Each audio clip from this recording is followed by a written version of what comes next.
All right, so this was my tiny monologue about Sub 10.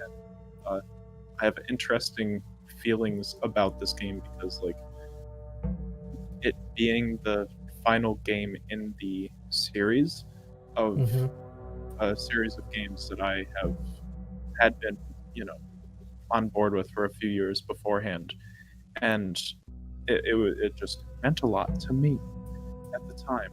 And I also it came out in late 2015, which is also when I was sort of like dabbling in YouTube as well. And I thought that I could like do a thing with like streaming video games. And this playing through this game and doing like a let's play of it is what actually like sort of got me my Hold initial on. Hold on. Hold on.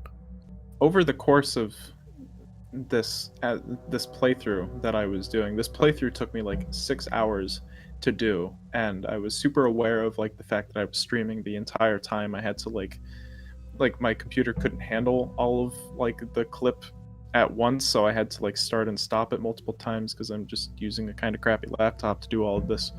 And then I started getting like a sore throat after a while because I was just like talking as I was playing this game that I looked forward to for years for the first time. And of course, you know, it's a very complex game, so I was getting stuck, and there were a lot of times where there was just like kind of dead air as I was trying to figure out what to do. And Mm-hmm. over the course of that, I realized that I had taken probably the game that I had most looked forward to in a long time to just be immersed with and to experience for myself, and completely thrown like the immersion aspect out the window as a result of streaming it.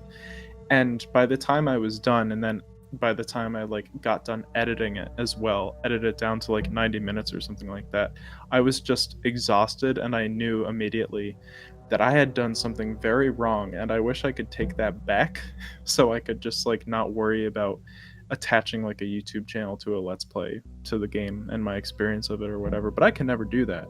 Mm-hmm. And that taught me to not ever stream video games ever again. Ever again. And ever again, which I did not even take my own advice because I still dabbled in like being a YouTuber, you know, more than I would consider myself to be now. And it was just not great.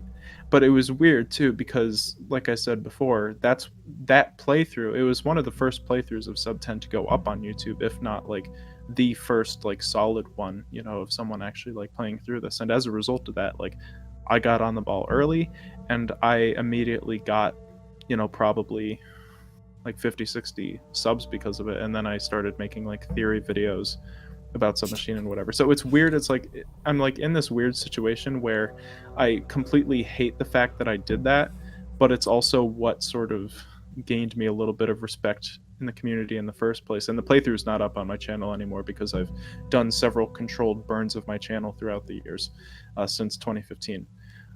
So yeah, I just thought it was interesting. But what it taught me most of all is to take the time for myself to really just dive into the games that I look forward to the most without any sort of outside distractions, trying to worry about any sort of other ulterior goals.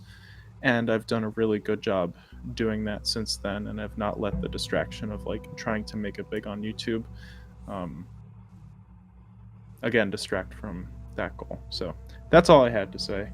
I feel like that'll be useful. I'll probably put it up on my channel at some point. So yeah, and now I'm here experiencing it again with a friend for the first time, and that is always fun to do. So All right. I look forward to it.